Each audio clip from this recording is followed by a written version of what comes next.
Welcome to the Rise Network podcast show, a podcast dedicated to help you reach your dream lifestyle through investing in real estate. We're going to be sitting down with new, intermediate, and experienced investors to talk all about real estate and how it has changed their lives. If you're looking to scale your portfolio or even just get into real estate investing, you're in the right place. Make sure to tune in.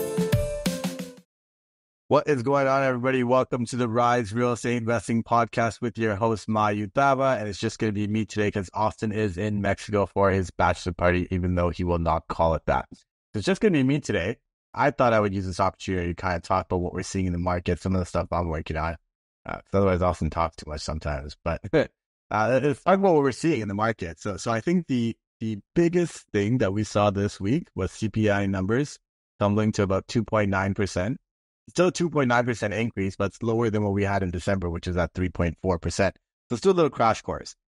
One of the main reasons to keep interest rates high was essentially to reduce the amount of money supply, right? So why do we want to reduce the amount of money in supply? Why do we want to, limit it? It's essentially to reduce the amount of demand there are for goods, which would then reduce the inflation rate, which would then support rate cuts.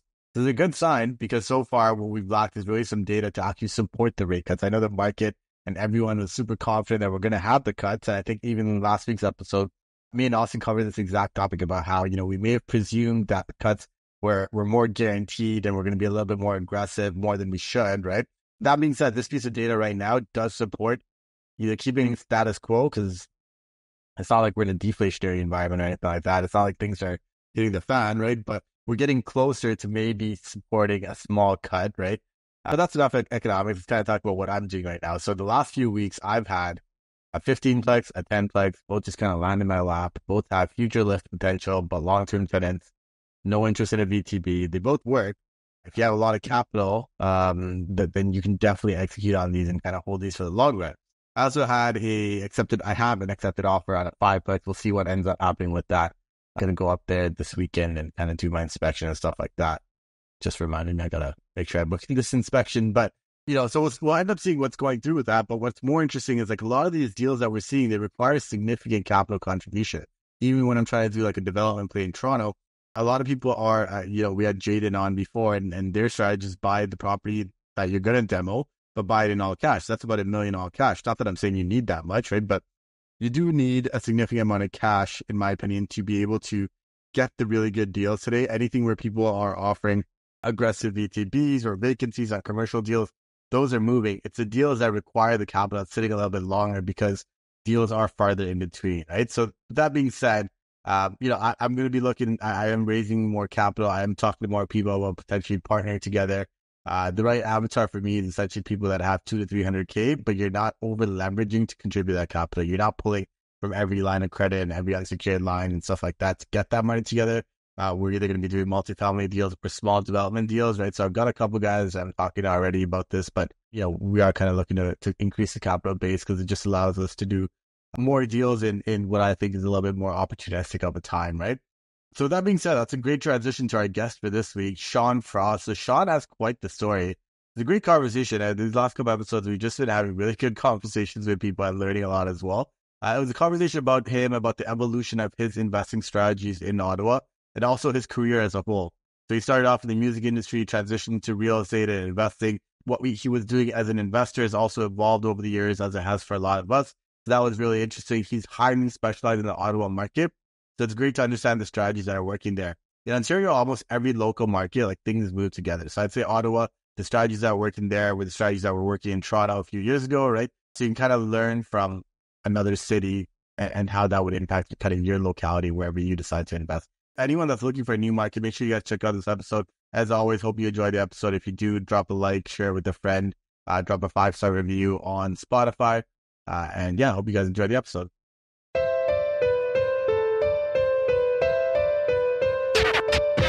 Just a heads up before we get started, this podcast is all about providing you information, not financial or legal advice. So if you need the real deal for your situation, hit up a professional. We can't promise you our information is always up to date or accurate, and we're not responsible for any investment decisions you make based on it. Markets change, information change, you know the drill. Anyways, thank you for hanging out with us responsibly. Let's jump right on in. Hello, everyone. We are joined with our very special guest, Mr. Sean Frost. Sean, thank you for joining us. How's everything going? Hey, thanks for having me on, guys. Great. I can't complain. I got some actual construction going on at my place right now. So my home office and my lower levels getting completely redone and doing some expansion. So doing some personal investing there. But I'm happy that you guys still have me on. I'm just at my other office space right now. For sure, Sean. So for anyone that doesn't know you, and myself included, we just got acquainted a couple minutes ago here. But why don't you give a quick background on yourself, who you are, what you do for a living, and kind of how you got into the space?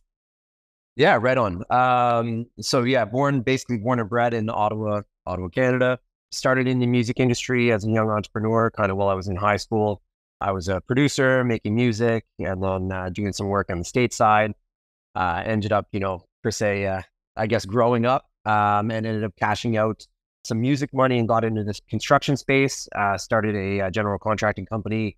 It wasn't for me. I hated it, but I liked the real estate aspect. So ended up transitioning into a broker. So I work as a broker now full time for the last going on 8 years. But the investment side, I started basically because I had a home studio at my mom's house as a kid, and she went to when it was come time to move. I couldn't let the studio go. So then I think, I thought, how can I purchase this property and kind of get the ball rolling? And from there, it just kind of took off. Now I have my Ontario license. I own 2 custom home building companies, run my own real estate team. I've got a group of buddies from basically elementary school that we have a real estate investment portfolio, and we do our own property management. And, that's kind of where we're at.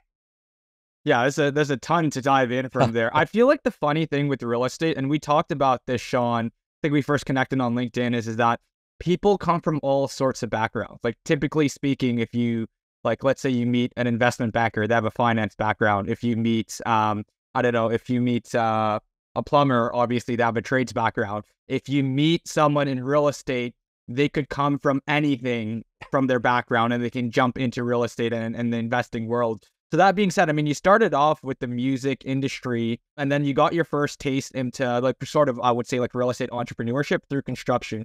Could you walk us through how that entire journey happened and why you decided to jump into the construction space? Because, I mean, you're obviously passionate in music. Yes. Yeah. So I'm still in the music space. So I'm still working as a manager, music exec, with an artist out in LA with Columbia. So that's still good. So still have that lane and that avenue of my life going. But when I transitioned, basically, to be honest, I was stuck. Like I just felt like I was in a rut coming back to Canada and trying to get some roots, in my mid-20s, trying to figure out what the next step was. I'm not a 9-to-5 guy. It's just not in the cards for me. So, I'm always up for, if I have an interest in something, I'm up for trying it and kind of giving it 100% and finding out if it's for me. If it's not, so be it. At least I gave it a fair shot and moving on. So that's how the construction started. I was like, it's, I have some capital. Relatively low overheads to start because, we were starting to do basically kitchens, bathrooms, basements, stuff like that. So I was like, okay, this is feasible. I can build a business. I've done it before. But then, it was the client relationships. I'm a people person. I love working with people, but I felt like it was just a thankless job. So I, stressing out at night. And then I'm not one for stress. So I'm like, now I'm stressing out over a kitchen renovation for somebody that I don't even know, that I already feel like I'm bending over backwards for. It's just not for me. I'm out of here. So then it was from there that I was like, okay, like I was doing some construction estimating and stuff at Seneca as well. And I just felt like, this isn't for me. I'm out, but I still had that interest in real estate. So it was like the music kind of drew me to buying that first investment property. At the time I was renting. I wasn't even a homeowner, but it kind of lit the fire. Right. So then I was like, okay, like how can I connect the dots to get this, buy my mom's house to keep the studio because it was nostalgic at that point, but that kind of lit the fire. And then I branched out from there being like, like maybe it's not so thankless being on the real estate side as a broker. Like I can get my license, buy and sell. There's no cap. It's not a 9-to-5. I know that I'm relentless and consistent. So, that avenue can work. So like, let's try the real estate field. And then when I at the same time bought the investment for my first property, I was like, oh, well now I can just kind of like run my own ship and like buy more properties, figure out new things, and then as well, have a little bit more, I don't want to say stability, but something a little bit more permanent in terms of like a day job. That's interesting. So the construction business, I think it's a highly fragmented industry, right? I think the reality is, unless you're doing commercial-ish projects or something more specialized within construction, the industry and space that you were in was highly fragmented. That kind of makes sense, the thankless side and all that, right? But you went from that to real estate. Where was that first property that you had purchased? Was that in Ottawa or?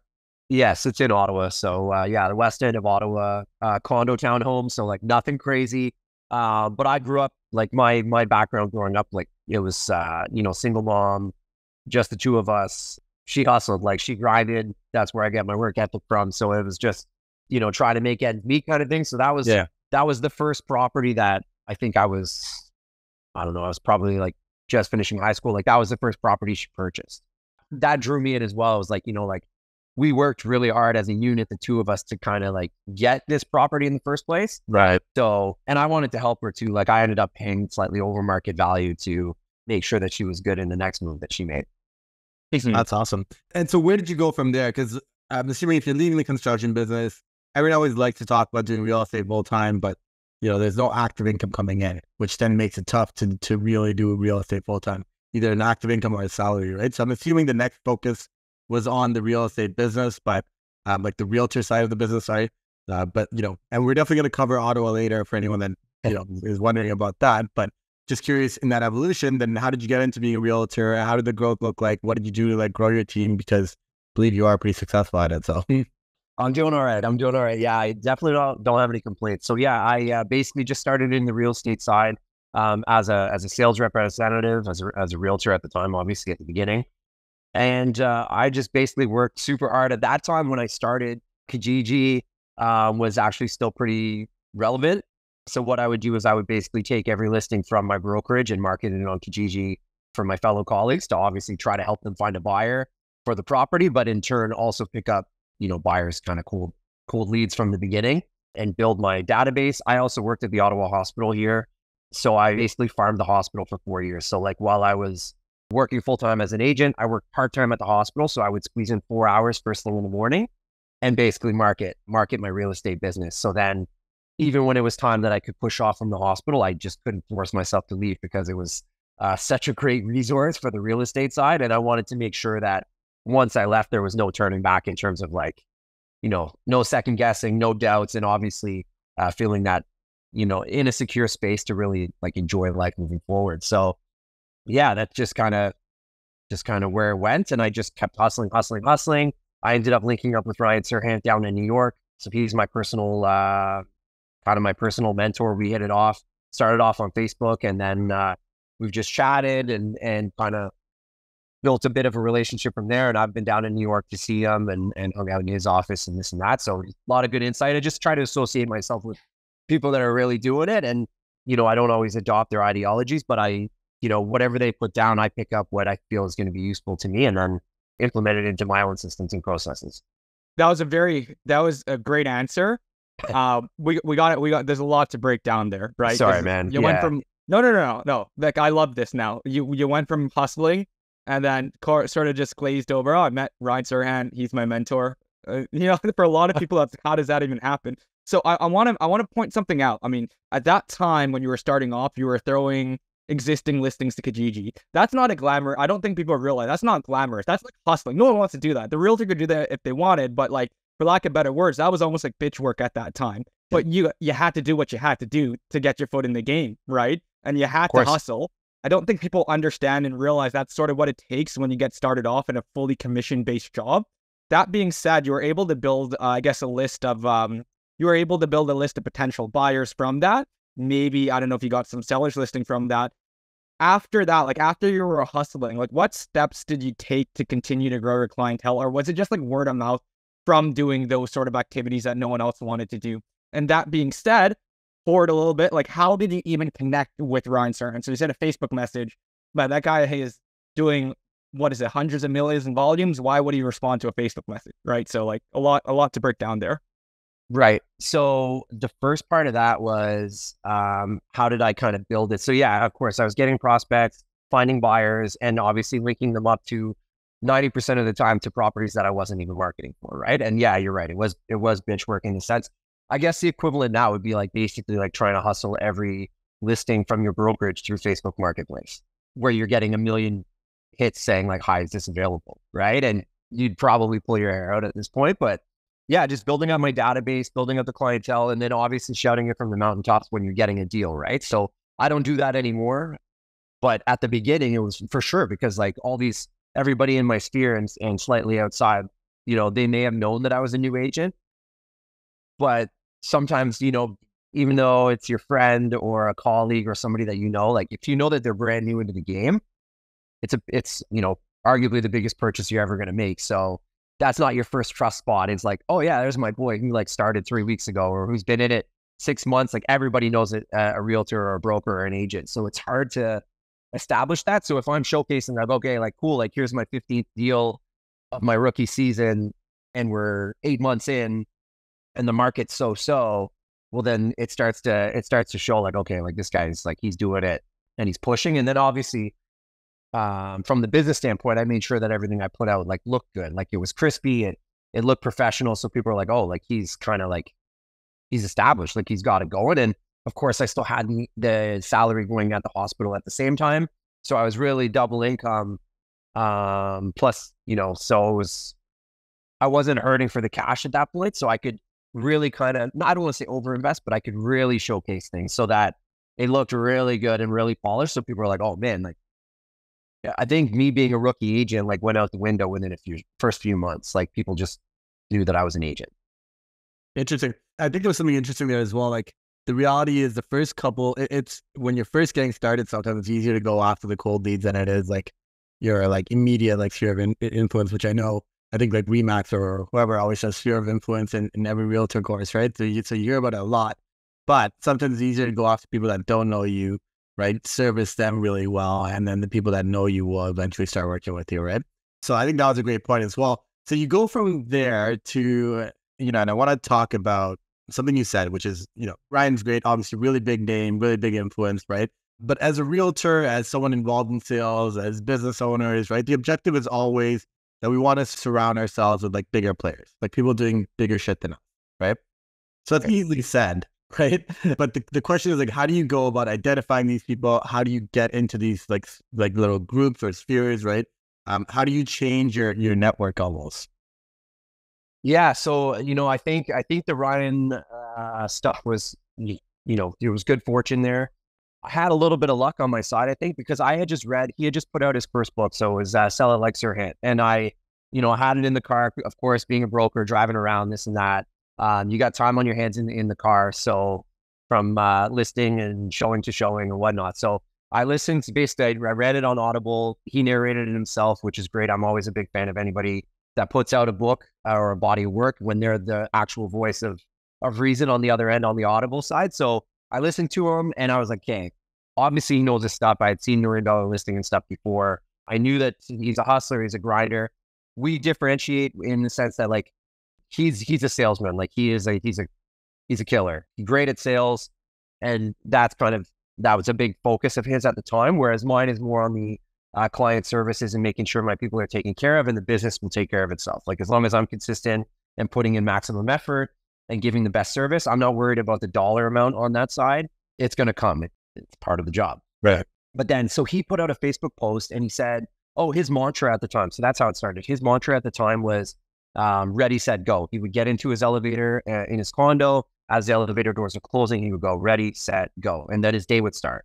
So he put out a thing saying like, who's got a mantra? And it was on like the Sell It Like Sir Hint, like book thing or whatever, like Facebook. And oddly enough, I'm not really on Facebook much, but I saw it and I was like, hey, like my mantra is live like they dream. Because growing up, didn't have much, but never knew that. Like my mom was great at kind of, I felt like we had plenty. Looking back on it now, you're like, oh man, like it was all touch and go there at some points, right? But again, all good. But yeah, live like they dream. So basically, I want to make sure that I'm pushing myself and trying to like leave a legacy now at this point in my career.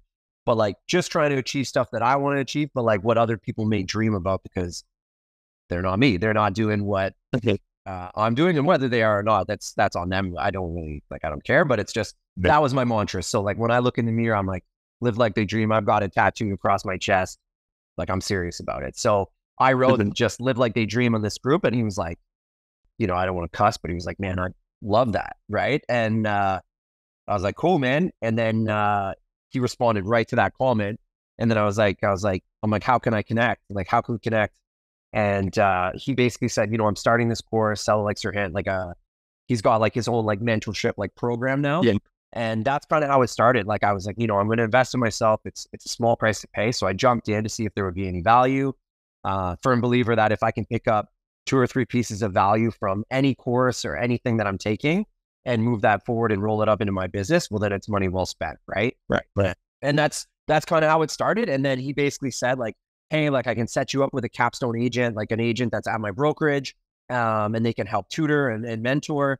And I just responded like, well, who's to say? I was a couple of years in my career at that point. I said, who's to say that your capstone agent is going to be able to teach me anything? Like, then I will be able to teach them something. So I kind of called him out on it. And he just said, he's like, all right, well, so what do you want to do? I'm like, I'm here to talk to you. I'm not here to talk to one of your colleagues. No offense. And he said, all right, well, let's get after it then. That's awesome. I mean, not a lot of people will sort of have that confidence that you had going through that entire journey. I know one of my buddies, he was on this podcast, Ishan. He also has a coach, similar sort of thing, where he got paired with someone else, but he's like, no, I want to work with you, like the founder of the organization. And the founder of the organization, which is like, okay, I mean, not many people ask for that, right? If you're one of the first few people that ask for it, maybe they're in a good mood and maybe they'll take you under their wing. That being said, I mean, so your realtor business, where is it today? And could we sort of get some highlights in between as to like how you got to where you are today? Yeah, for sure. So I currently have 2 other agents as part of the team. I'm not interested in really expanding the team and scaling in that sense. I treat work like I treat, my personal life. Like I only want to be surrounded by people that I like and that I want to be around. It's not about the dollar sign on the real estate bit. The broker side, the buying and selling is, I want to make sure that I enjoy things. So I make sure that I wake up every day excited for the day, and I make sure that I go to bed every day happy. So for me, that's more important. So I've got 2 agents under me.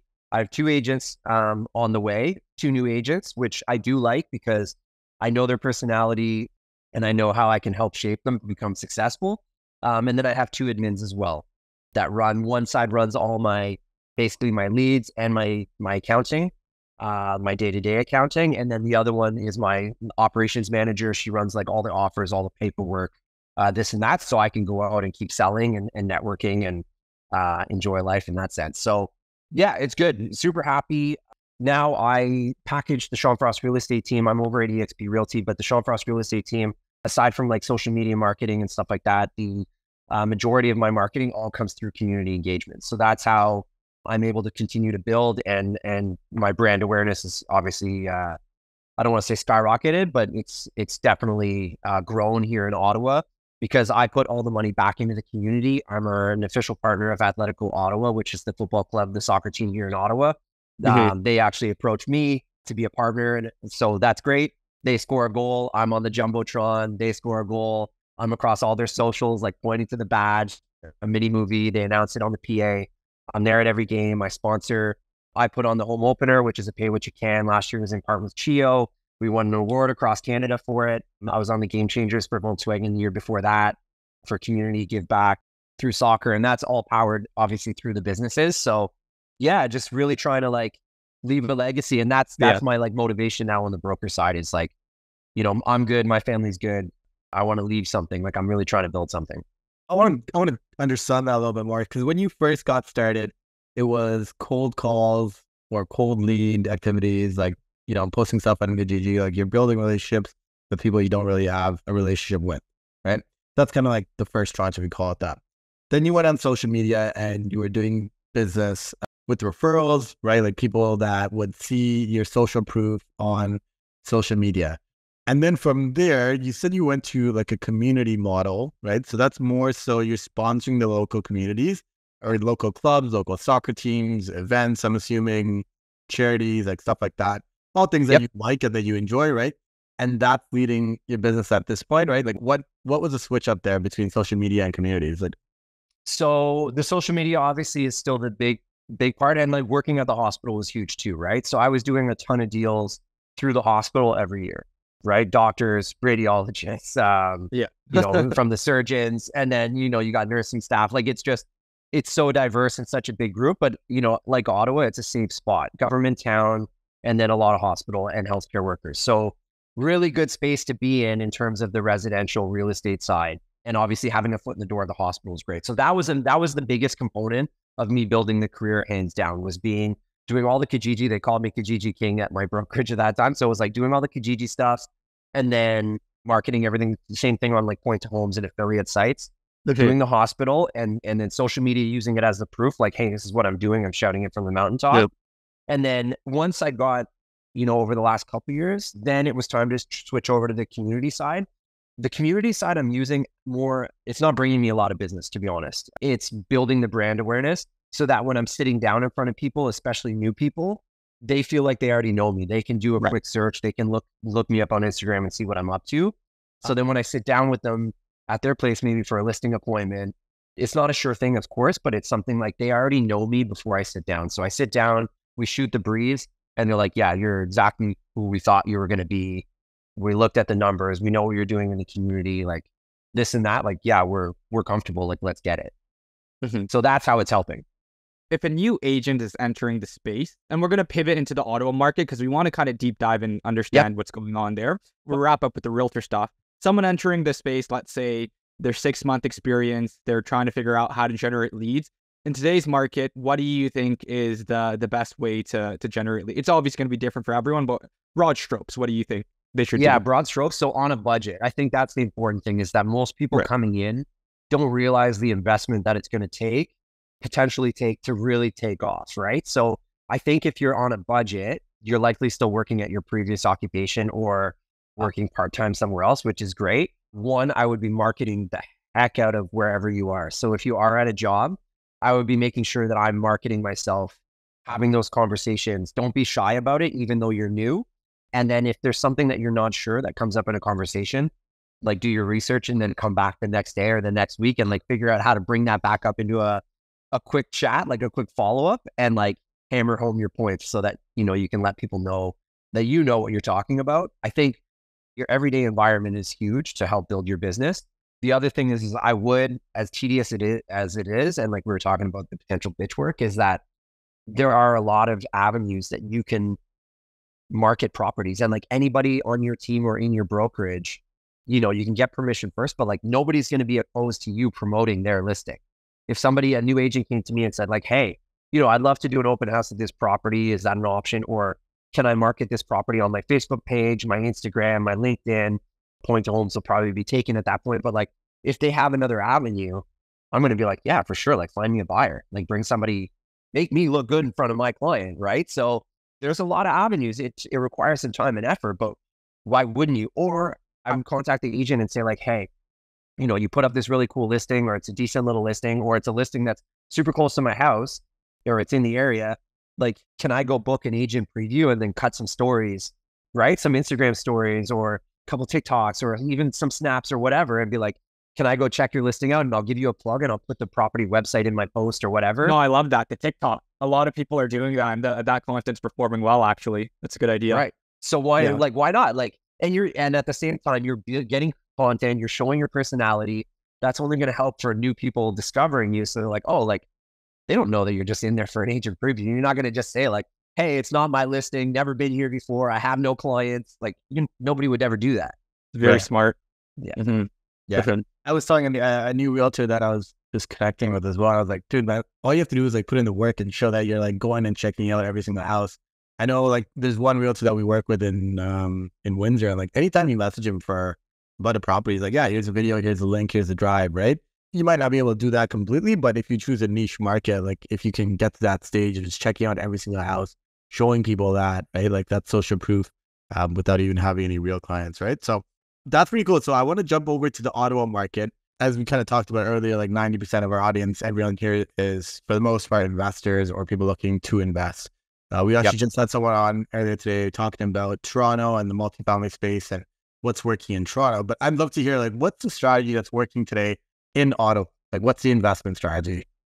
Yeah, so there are a couple of options. It's still changing, of course. So over the last couple of years, I'm not sure 100% on the Toronto market what it was over the last couple of years, but like here, obviously one of the biggest models in Ottawa over the last couple of years that's kind of slowing down now was purchase of maybe a dilapidated single family home, lot size meeting requirements and zoning, and then putting a semi up. So semis were and are still pretty big here in Ottawa, but like this is on the residential smaller side for the investments, like to get started, buying a place, taking it down and putting up 2 units, like one on each side, and then putting an SDU in the basement. So on each side. So you would have, your 2 sides going, 3-bed, 2.5 bath, and then putting a unit in the basement with side entrances for both units. So then at least you're kind of getting 4 units out of the property.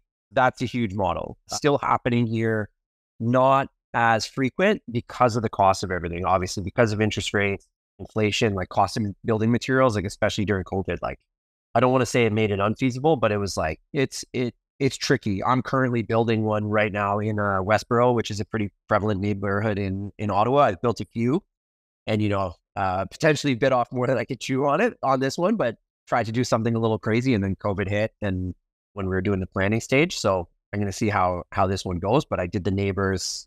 I did 2 units there. It went fine. So that part's been good. So the semis has been cool. The other thing on a small scale quick question on that one. Quick question. Yeah, what's up? Sorry. What's the lot size that people are buying at? Because you're 50 by 100. 50 by 100. 50 by 100. Okay. 50 by 100. Yeah. Depending on obviously the zoning, but 50 by 100, it was kind of your magic number. Like, we can split this, put a unit on, obviously they're attached, one building envelope type thing, but it's, yeah. And getting that lower unit, especially if we're going to keep them, like to flip them is one thing, but if you're going to keep them, you can get a family in on the 2, like each side, and then you can get like a young professional couple, somebody even maybe if they're single, if they have a decent income, but a brand new unit, lower level, separate entrance, super easy to rent here in Ottawa. So it was kind of like a no-brainer. And now we're transitioning into coach houses, which I know have been in Toronto, like I guess is a big thing, like in the driveways, like a driveway home, or there was laneway homes before. Laneway homes, in 2019. Now everyone's about the garden suites, right? Which is literally the conversation we were having today morning. So it does sound like you guys were a little bit ahead of the curve back in like 2019, 2020. If you guys were already doing 50 lot conversions to 225s and an ADU, like you're basically taking single family house to 4-plex. What's the cost of that you're seeing in Ottawa today?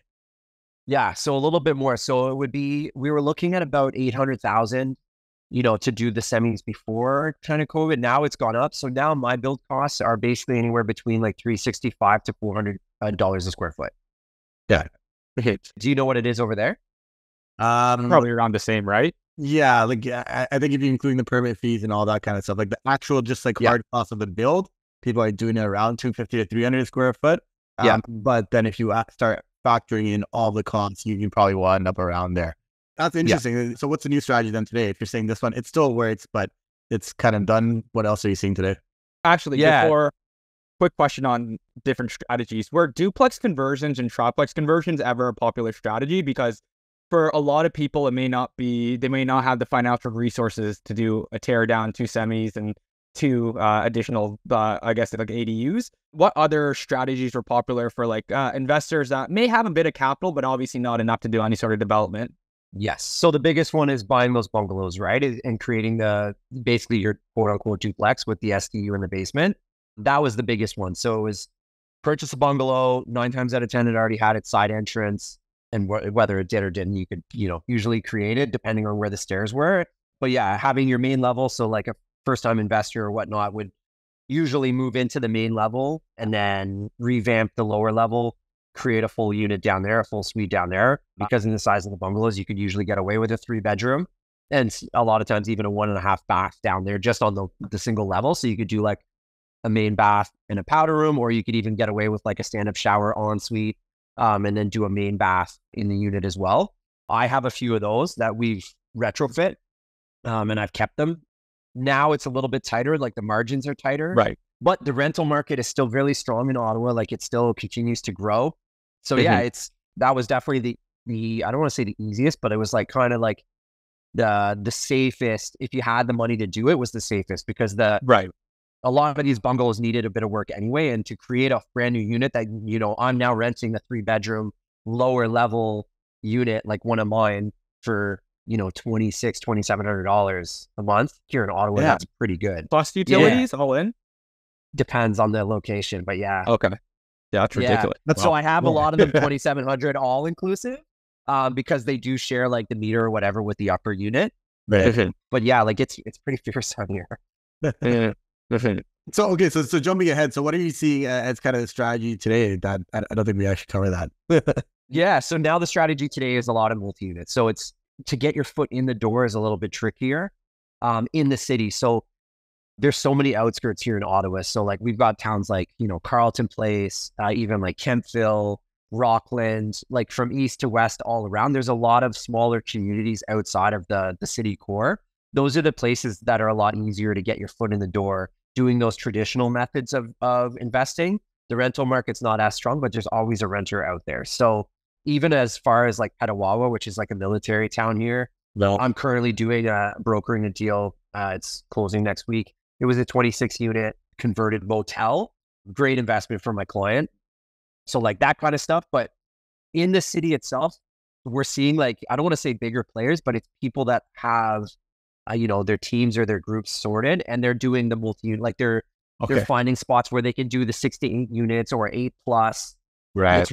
It's sounding very much like Toronto at this point. Like it's getting to that point. Yeah, we're 2 steps behind you. We're 2 steps behind you there, I think. But like that's what we're getting into now. What would you say the cost of that? Like, I guess it depends really on, like you can buy 100 by 200 lot, you can buy like a 60 by 100 lot, right? So it really depends on like what you buy. But what is like some of the numbers that you're seeing in Ottawa? Like how many units do you think you need to do for it to make sense? Like what's kind of a ballpark of something you've seen recently? That's a great question. And it also depends on the area, right? The issue with that question is like, you want to get as many units as you can. And a lot of the spots that are coming up for sale, the numbers don't really work. For somebody that's really focused on, like, if that's like your, I don't want to say bread and butter, but like, if that's like your investment, we're finding it like a lot of corps that have multiple units, like properties and things in their portfolio already, that can add to it and kind of offset to make it make sense, so that in the long term, it's going to pay off. Whereas short term, like you're going to be losing. Like right now, I wouldn't invest in the city. Like I'm not doing multi-units and multiplexes in Ottawa itself because the numbers don't add up for me, and I'm the builder. Like it just, I can take it to the outskirts and make it a lot more profitable. I have land out in a small town with, I partnered with a couple people in a residential neighborhood in a town called Almont. Beautiful out there. And like, I'm going to be developing a whole side of a street, basically probably 12 to 16 homes I'm going to be putting up. That's the type of avenue, because I know that it's going to make sense for me. But like a 6-plex or something here in Ottawa, it's like, to buy one that's already existing is going to be tricky. The numbers, in my opinion, and like a lot of people are finding, they don't really add up. And when we say numbers, just to clarify, you mean as in like cash flow, like it's going to be that's pretty negative at acquisition. Fair enough. Yeah. Unless if you're like, if you're loaded, right? Like if you've got the money to spare, it'll be fine. It'll pay it off and it'll like offset probably throughout the portfolio. But if you're looking at like making that your baby, it's, if you're an individual investor, like or me or you're going in to just buy a property ourselves, then it's kind of tough because we won't have that sort of liquid reserves to sustain it. That being said, I want to take a step back with Ottawa. Could you give us sort of a 10 feet overview on what's going on in the market right now? Are you seeing multiples come back? In Toronto, we are. I know some other cities have not seen it just yet, specifically investor-driven cities like Windsor and Sudbury. I've heard they haven't had multiples come back. What are you seeing on that end of things? What are you seeing on the leasing tenancy side? And just overall, what is driving the growth in Ottawa? Because it's gone through some pretty incredible growth recently. It has. And we're in a good space right now. So it was a little bit slow throughout the summer of last year, leading in through to December. January, we started to see things pick up. And right now it's pretty active as well. So I'm still seeing on the investment side, I'm seeing a lot of big properties coming up in Ottawa and more so surrounding areas, where I have clients, telling me to check on the financials, and then places are getting conditionally sold, like still liquidly split. Like some of these properties are coming up in like, multi-million dollar investments, which is big for Ottawa. Wait, sorry, who are the buyers? Who are the buyers of these like properties that you're just like, it's conditionally sold right away and you're getting multiples? Like, are there home they're buyers investors. mostly? They're investors. Okay, they're investors. No, those ones are investors for like the multi-unit investment. For the like multi-unit, multi-million dollar, they're investors. I had a question on this earlier as well, because I'm noticing a similarity, right? Like I think a lot of the deals that could be done by an individual investor, meaning call it like required capital, like $200,000 to $400,000, right? Like you might be able to pull that off yourself if you got some equity in your home or whatever, right? Or maybe just capital accumulated. A lot of those deals don't really seem to be the plays that are working today, right? So it's almost like I'm getting this feeling that you have to like partner up, you have to group up, and you have to go for a project that like requires like 800 to $1 million worth of like capital, right? With like a couple like investors. Is that kind of what you're seeing? Like the people that are buying these apartment buildings, are they 100%? Yeah, they're like LP structures coming in. Yeah, definitely. You're forming a nice little JV, and then and kind of like going big rather than trying to make it work like it kind of used to. Definitely a lot more JVs where people are, I don't want to say, I guess, pulling together and like making bigger things happen. Yeah. But then the outskirts is a little bit of a throwback where you can still get away with like a single investor can go in and buy a 26 unit apartment building, get a property managed, and still cash flow like right off the hop. Like those price points are still there where you're spending, $4.5 million on a decent 26 unit, mostly renovated. It might be far, but like you're not going to be there. Your property management is taking care of it. So those investments are definitely still there. The other method that I also did a few of, which I don't know if it's going to come back, is on the new builds. Like I was purchasing new builds from like track builders, buying them, and then basically putting a stick in the ground as soon as they were done when the market was healthy. Paying capital gains didn't really matter because it was like making money off of doing nothing. So I did a bunch of those that all proved quite fruitful as well. So I'm thinking that, I know the builders are starting to get busier. We, like you touched on before, we're getting multiples here now again. Not going crazy as of yet. Usually our spring market kicks in like towards the end of February, but it's definitely busier. Like my showings are up, showings on my listings are up. Activity in terms of inquiries and people reaching out and conversations starting are way up. So it's pretty exciting here. And I am seeing multiples coming. I'm seeing unconditional offers again. Again, not like it was before, like during COVID, but sure. It's heating up for sure. Okay, crystal ball time. No one has a crystal ball.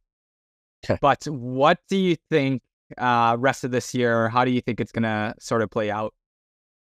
Yeah, no one's gonna hold you accountable to this because no. To make things clear, the banks always get predictions wrong, and the banks run with the most data. So, but just based off of your gut feeling, what is it telling you?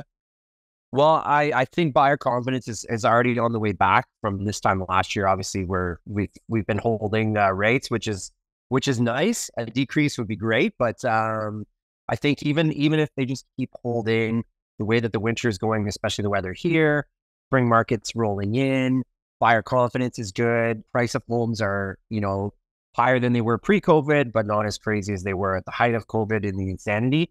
So I think it's going to be active. Hopefully we can get a decrease or two, even if it's, 0.25 and then another 0.25 throughout the year, or 3 and decreases would be crazy. But I think once we see that first one of a slight decrease with all the other traditional factors that we get in the real estate market, especially here in Ottawa, like, 'cause that's what I know, it's going to be busy. And I think that's going to bleed through the summer. Normally for people when they're taking vacations or they may slow down a little bit, I think that's just going to roll through right through the summer, right through the fall. And then the winter, I'm not really sure at this point, but I think it's going to be a busy market. It's going to be because like I'm off to one of the busiest starts of my career per year, like this year. So that's telling me, and I'm having more conversations than I normally have at this point in February. So I think it's going to be active. Yeah. You heard it here first, folks. No, that seems to be the sentiment across like a couple markets, and it's slowly trickling into everywhere else as well, right? So what about there? But it's happened. I've been losing. I've been losing some offers, right? It started over here. It started from December actually, which is a little bit odd because that's slow time. Yeah. It's definitely happening. But I think at the same time, we saw the US come out with a higher than expected CPI. We've seen forecasts go from April, I think, to May, and now potentially being talked about cuts being even later, right? So I feel like here is going to be this weird, like, I don't even know. Like, I really have no idea, right? Like, I think on one end, you've got optimistic news and you've got a lot of people waiting for those optimistic news. And then on the other side, nothing's actually really happening. Like, you have no inventory. You've got no actual data coming out that suggests anything serious is going to happen, right? So we'll see. Enough kind of crystal ball forecasting, Sean. Yep. I just want to add, at this point in the podcast, we want to ask you two questions. The first is, where do you see either your investing journey and your real estate journey, your realtor team kind of going from here in the next 2 to 3 years? Yeah, so 2 to 3 years, easy one on the investment side for me personally. Like I said, I do have that land, so I'm working with the township right now. That's a long process, as we know, getting services and everything in there. But that's kind of like my legacy project as of right now in terms of the development side.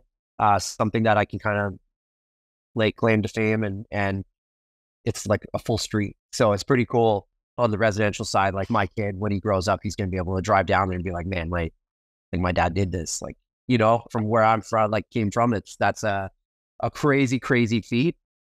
Aside from that, I'm still going to keep building. So whether it's contract homes or it's going to be stuff for us that we end up flipping, just keep plugging away. And that's just per deal basis, right? If you find the right, if the numbers work and you find the right spot, then just go and pull the trigger and do it. Otherwise, we'll be continue to build for other clients. Coach houses are big. I do have a few properties still that don't, I think you called them garden. Was it garden homes or garden? Yeah, What did you? Garden suite. Garden suites. Okay. Yeah. So garden suite, I'm assuming that's the same thing as the coach house. So it's, back of the property, put those in. I do have a couple properties that we own that I haven't tapped into those yet. So again, because I don't have to worry about zoning, this and that, much easier to put them on slab and build a unit for whatever, 160, 170,000 and obviously increase the value in the property to begin with, and then collect more rental revenue. So I would say like coach houses, developing that side of the street over the next 3 years or whatnot, and then continuing to grow the two building companies, whether or not they're personal projects or not. And then the real estate side. Sorry? I was going to ask the music side, right? Because you mentioned you're music still involved side, in it. yes. Yeah. So yeah, music. I'm out. We're with Columbia Records. My artist is out. My artist 2-time is out in LA. He's from Ottawa. We signed a major record deal at the end of 2022, I guess it was. So yeah, we're with Columbia, and Polo G is a rapper out of Chicago. We're rolling with the Capilog group as well. So yeah, things are really good on that front. So we're just gearing up for the first EP coming out, and first album hopefully should be this year. So the music stuff's flying, the real estate side's flying, and then as a broker, just going to keep pedal to the metal, man. I just nose to the grindstone, just keep working, be consistent, be relentless, and the results come with it. There you go. And so, Sean, for anyone that's just getting started, either as a realtor or as an investor, what kind of advice do you have to share with them? Just one thing each. Investor, I would say, if you're new, don't be afraid to be patient. I would just say be patient. Don't be afraid to say no. If something doesn't feel right, then don't do it. If you feel like you have to take on risk, of course. As an investor, there's always going to be risk involved. But if you don't feel good about it, I would probably wait for the next one that you do feel good about. You should be confident and optimistic and enjoy the process. It's always going to be stressful, but you should enjoy the process, because it's usually a long investment, right? It takes a lot of time to get from A to B to C to D. So if you're finding yourself stressed or stretched, maybe it's not worth it just for the dollar amount. So I would be patient and wait for the right one to come. And with that, lean, like we were talking about, lean on those people, those resources that have been there before. They're going to give you sound advice because they've seen it, they've done it. Don't just go in blind. Obviously, it's a lot of money. It's a huge investment. Go with the people that know what's going on. And then as a realtor side, yeah, just stay up. Just don't get discouraged. It is a competitive market in a lot of areas that you're working in, depending on what city you're in. But it doesn't always come quickly. Don't get discouraged. Just keep at it. You have to stay consistent. So your systems and processes is the biggest thing. Running through the tasks that you need to do every day. even if they seem a little monotonous or they're not getting results right away, you have to stick to it because eventually they will. Also be aware that it is going to be an investment. You're building a business, you're an entrepreneur as a real estate agent or a broker. So you have to be willing to invest in yourself. So it is going to cost money to get things going. And if I could segue real quick, just in terms of like being an entrepreneur or a developer or a broker or whatever, I think making sure that you're happy, like try not to do as many things that you don't want to do. So like my philosophy is like, other than dentists, doctors, some lawyer stuff and accounting, like I don't do anything in life that I don't want to do. If I'm not feeling it, I don't do it. If somebody invites me to go somewhere and I'm not feeling it, I don't go there. If somebody brings a proposal and, for a potential investment or something, and I'm like, I'm not really feeling it. Like, even if the numbers work and I'm like, I just don't care about this. Like, I'm not into it. I gracefully back out. And yeah, it could make me money down the road, but that's not necessarily what I'm here for. It's, I want to go to bed happy and I want to wake up happy and be excited for every day. So that's my biggest thing is like, don't do shit you don't want to do. Yeah, no, that's really good advice. We don't hear that enough, right? Like money is an abundant resource, time is not. It's cliched, but it's true. It's true though. It's true. It's the biggest thing. You're 100% right. It's the biggest thing. So yeah, that's I'm with you on that.